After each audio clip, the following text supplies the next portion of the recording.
बिस्मिल्लाहिर्रहमानिर्रहीम, अस्सलाम वालेकुम dear students, welcome back to my channel. Next जो स्टूडेंट्स हमारा टॉपिक है that is osmosis and guard cells. Plant cells होते हैं, प्लांट की जो एपिडर्मिस होती है, बेसिकली जो लीफ होते हैं। एग्जांपल ये हमारे पास एक लीफ है, ठीक है। अब इसकी जो एपिडर्मिस है, जो ऊपर वाली सबसे ऊपर वाली लेयर होती है प्लांट्स की, उसको हम बोलते हैं एपिडर्मिस। अब उसकी जो ऊपर वाली लेयर जो होती है उसके ऊपर बहुत से जो स्टोमेटा जो है वो प्रेजेंट होते हैं, ठीक है। और जो स्टोमेटा होते हैं वो सराउंडेड बाई गॉड सेल, यानी उनको सराउंड किया होता है गॉड सेल ने। ये मैं लिख देता हूँ, स्टोमेटा आर सराउंडेड बाय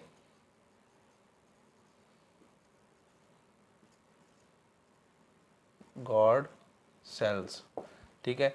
अब ये जो लीव है इसकी एपिडर्मिस पे क्या प्रेजेंट होते हैं जी? स्टोमेटा प्रेजेंट होते हैं।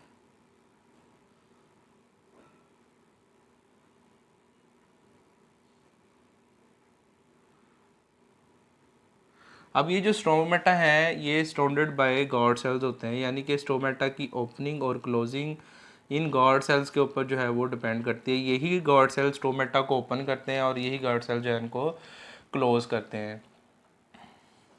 अब होता कुछ इस तरीके से है कि जो एट डे टाइम क्या होता है, ड्यूरिंग डे टाइम, ये मैं डे टाइम की बात कर रहा हूँ। डे टाइम में चूँकि जो गार्ड सेल्स हैं वो बहुत ज़्यादा ग्लूकोज बना रहे होते हैं। गॉड सेल्स क्या बना रहे होते हैं? Glucose. Guard sales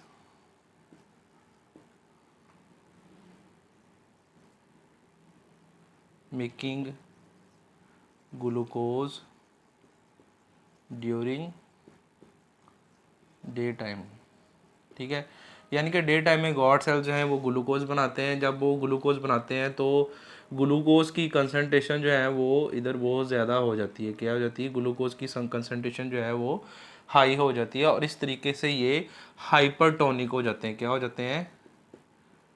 hypertonic, due to high concentration of glucose.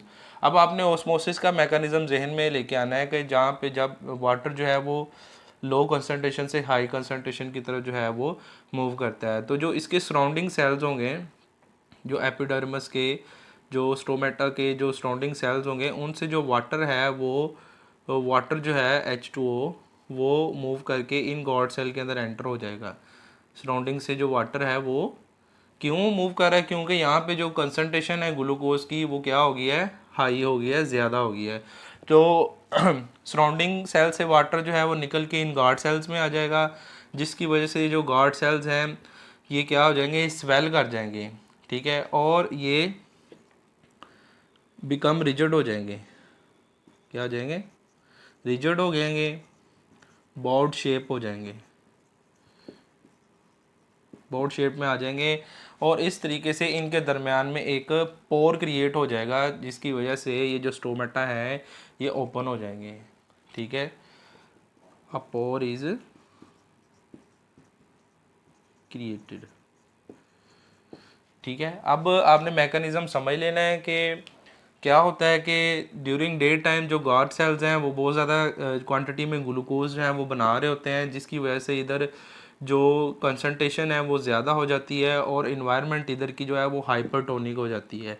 और फिर क्या होता है, ये हाइपरटोनिक होने की वजह से जो सराउंडिंग सेल्स हैं उनमें जो उनका जो वाटर होता है वो मूव करता है इनकी जानिब, जिसकी वजह से ये जो है ये रिजिड हो जाते हैं और ये बॉफ्ट शेप क्रिएट कर लेते हैं, और उसकी जिसकी वजह से एक पोर जो है इनके दरमियान बन जाता है और इस तरीके से जो स्टोमेटा है वो ओपन हो जाते हैं डे टाइम में, ठीक है।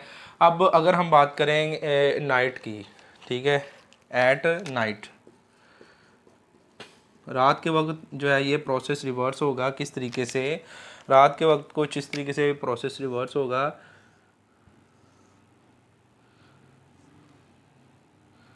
कि लीव की जो सरफेस है, ये जो गार्ड सेल्स हैं रात के टाइम ग्लूकोज चूँकि नहीं बना रहे होते, ये जो गार्ड सेल रात के टाइम चूँकि ग्लूकोज की कंसनट्रेशन जो है वो कम हो जाती है और ग्लूकोज जो है वो नहीं बन रही होती, तो क्या होगा, उन रात को जो है वो इसकी कंडीशन जो है वो हाइपोटोनिक हो जाएगी, यानी कि ग्लूकोज की कंसनट्रेशन कम हो जाएगी। तो वाटर क्या करेगा, वाटर जो है इन सेल से वो मूव करेगा, निकलेगा बाहर की जाने, वो दूसरे सेल्स में चला जाएगा। इससे क्या होगा, इससे ये होगा कि जो पोर्स खुले हुए थे स्टोमेटा के वो क्या होंगे, क्लोज हो जाएंगे और सेल जो है अपनी नॉर्मल कंडीशन में आ जाएगा, यानी कि जो सेल है वो फ्लैसिड हो जाएगा। ठीक है, ठीक है। बोथ ही जो दोनों जो स्टोमेटा हैं वो एक दूसरे के अगेंस्ट रेस्ट करेंगे और ये जो पोर्स ओपन थे वो क्या हो जाएंगे, क्लोज हो जाएंगे। तो दोनों डे टाइम में जो कंडीशन है वो रात को जो है वो रिवर्स हो रही है। इस तरीके से जो है वाटर जो है ना वो स्टोमेटा से निकलता है। अब दोबारा से रिवाइज करता हूँ छोटा सा ये टॉपिक। इसमें क्या कहते हैं कि जो ओस्मोसिस एंड गार्ड सेल में क्या कहते हैं, जो सबसे पहले तो आपको पता होना चाहिए कि जो लीव है उसकी एपिडर्मिस पे बहुत से स्मॉल पोर्स होते हैं जिनको आप स्टोमेटा कहते हैं, और जो स्टोमेटा है उनको सराउंड किया होता है गार्ड सेल में। डे टाइम में गार्ड सेल जो है ये क्या बना रहे होते हैं, बहुत ज़्यादा क्वांटिटी में ग्लूकोज बना रहे थे, जिससे ग्लूकोज की कंसनट्रेशन इन सेल्स में क्या हो जाती है, हाई हो जाती है और ये हाइपरटोनिक हो जाते हैं। हाइपरटोनिक होने की वजह से जो सराउंडिंग सेल्स हैं वो अपना वाटर जो है वो लूज़ करते हैं, वाटर इनके अंदर एंटर हो जाता है और इनके अंदर वाटर एंटर होने की वजह से ये रिजिड हो जाती है, बॉब शेप क्रिएट हो जाती है इनके दरमियान में, और जो पोर्स है वो ओपन हो जाता है, यानी कि जो स्टोमेटा क्लोज हैं वो ओपन हो जाते हैं डे टाइम में।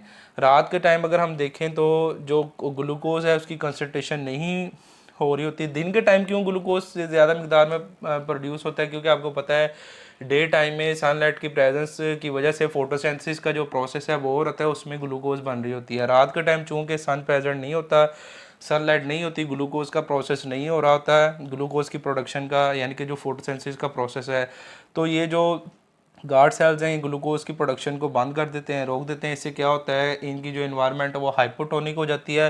तो जो वाटर एंटर हुआ होता था डे टाइम में इन गार्ड सेल के अंदर वो रात को लीव कर जाता है इन सेल से, और ये जो सेल्स हैं फ्लैसिड हो जाते हैं। इस तरीके से जो पोर्स ओपन होते हैं डे टाइम और रात को जो है वो क्लोज हो जाते हैं, यानी कि दिन को वाटर इनके अंदर एंटर होगा, रात को इनसे वाटर जो है वो बाहर की जानिब निकलेगा। नेक्स्ट जो हमारा टॉपिक है that is application of knowledge about semi permeable membrane।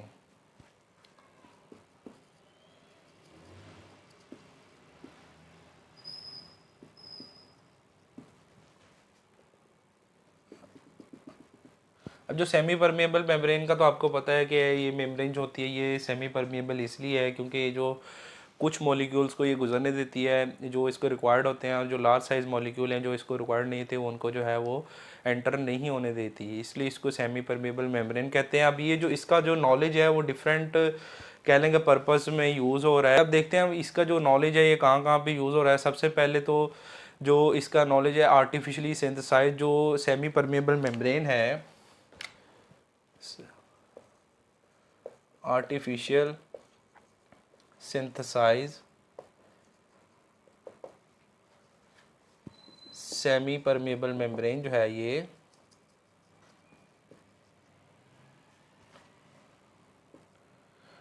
कह लें कि एडवांस फॉर्म इसकी एडवांस टेक्नोलॉजी में इसकी जो है वो यूज़ हो रहा है, अभी यूज़ हो रही है कि ये used for separating bacteria and viruses. ठीक है, यानी कि ये जो बैक्टीरिया और वायरसेस हैं उनको सेपरेट करने के लिए यूज़ हो रही है semi permeable membrane. For example जो बैक्टीरिया होते हैं वो लार्ज साइज़ के होते हैं, वो इस मेम्ब्रेन को क्रॉस करके एंटर नहीं हो सकते, और जो वायरसेस होते हैं वो काफ़ी स्मॉल साइज़ के होते हैं एज़ कम्पेयर टू बैक्टीरिया, वो ईज़िली क्रॉस करके इस मेम्ब्रेन को जो है वो एंटर हो जाते हैं। यानी कि ये जो वायरसेस हैं वो इस मेम्ब्रेन को सेमी परमेबल मेम्ब्रेन को यूज़ कर लेते हैं इजीली, जबकि जो बैक्टीरिया है due to their large size ये इस मेम्ब्रेन को जो है वो क्रॉस करने की एबिलिटी नहीं रखते। अगर हम इसकी एडवांस इसका यूज़ देखें, एडवांस जो यूज़ है इसका आर्टिफिशियल ट्रीटमेंट जो टेक्नोलॉजी है और वाटर ट्रीटमेंट जो वाटर ट्रीटमेंट टेक्नोलॉजी है उसमें उसमें भी सेमी परमेबल मेम्ब्रेन का जो है वो मॉडर्न यूज़ हो रहा है। उसमें क्या होता है कि जो वाटर है और जो साल्ट है, वाटर प्लस जो सॉल्ट्स हैं उनको सेपरेट करने के लिए ये मेम्ब्रेन जो है वो यूज़ हो रही है। तो इस सिस्टम में क्या है कि जो वाटर और साल्ट है उसको सेपरेट करने के लिए यूज़ हो रहा है। इस प्रोसेस को हम नाम देते हैं रिवर्स ऑस्मोसिस का।